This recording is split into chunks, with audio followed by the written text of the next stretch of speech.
Time is a great flowing river, vaster and wider than any river we know.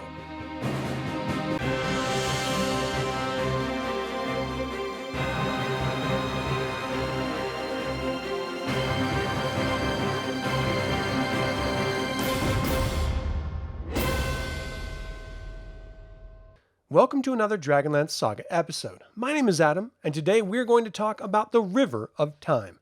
I would like to take a moment and thank the members of this channel and invite you to consider becoming a member by visiting the link in the description below. You can even pick up DragonLance gaming materials using my affiliate links.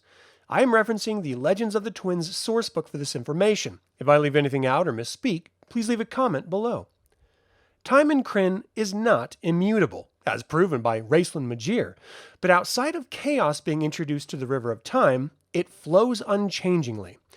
Any single individual's life is as a tiny pebble, and any change they make cannot divert the course of the river.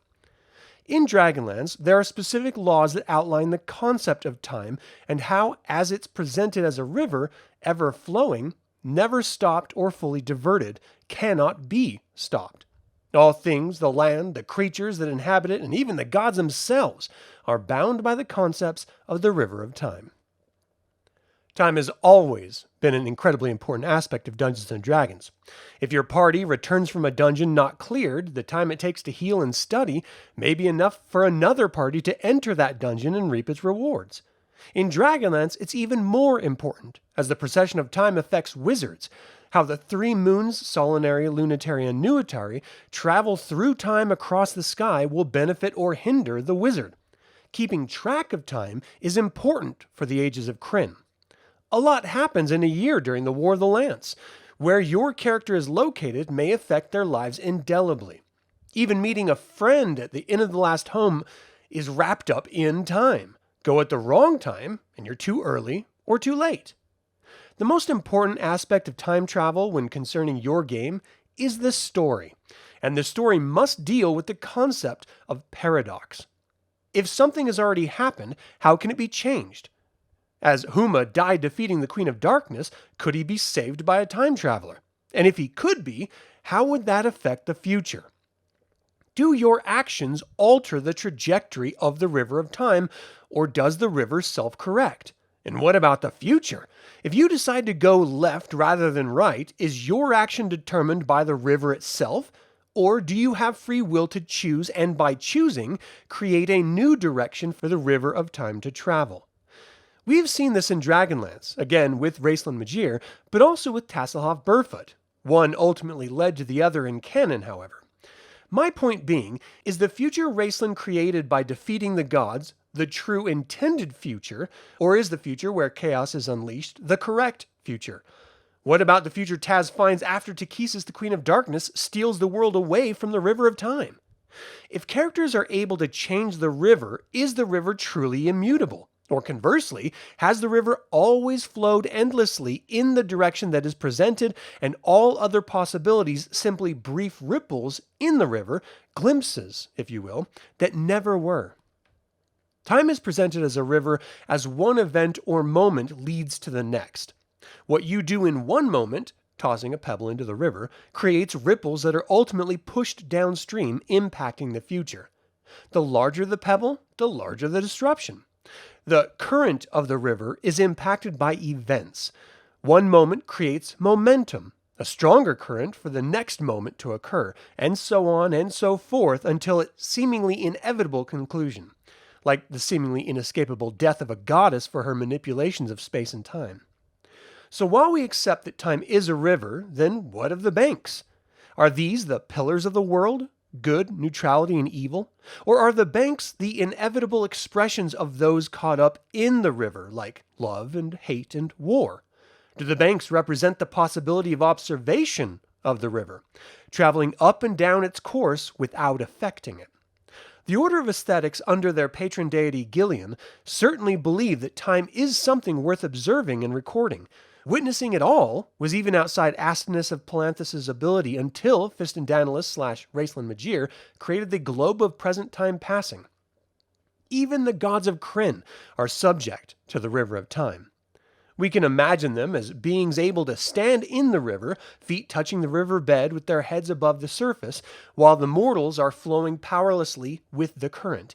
But even they are subject to the river's flow. They are not masters of the river, but neither does the river control their motion. In fact, the river's origin must be with the High God, as it was he who called Paladine into Kesis from chaos. It was he who pulled Gillian out of time itself and presented him with the Tobril, the plans of all life on Krynn. Is the Tobril, the book of knowledge and true names and the record of the High God's plan of creation, the river of time itself, or merely its roadmap? Now what about chaos? Chaos is like oil to water. It will flow with the current, but it changes the nature of the river downstream. When chaos was introduced to the world, it created mortal species that never existed in the flow of time before it. And if those chaos species travel upstream into the river's past, they inevitably affect the river at the moment of their appearance, changing the river permanently. This is how Raistlin can escape the flow of time as Fistendanelis, because Tasselhoff exists in the same time. And that is why Tasselhoff is able to travel to and from time in the Age of Mortals, affecting its flow, arguably making Takhisis' plans flawed and pointing Raistlin and the gods to where Krynn is located in space-time. The mark chaos makes is like a buoy floating in the water. You can use this metaphor of time as a river in Dragonlance to plan out some incredibly fascinating campaigns. Your players may travel to the past to witness events that will inform the future. How do they find the sealed doors to Thorbarden? Travel back in time to the Dwarfgate Wars and see the gates when they were open. How do they know Huma and the dragons ever existed? Travel back in time to the Third Dragon War and witness the various battles. But when they are there, do they disturb or disrupt events with their presence or actions? How can they correct them? This is part of the theme of the new Dragonlance Destinies trilogy by Margaret Weiss and Tracy Hickman. Alternatively, perhaps they travel back to protect the past from another event, like Takhisis stealing the world away in the Chaos War.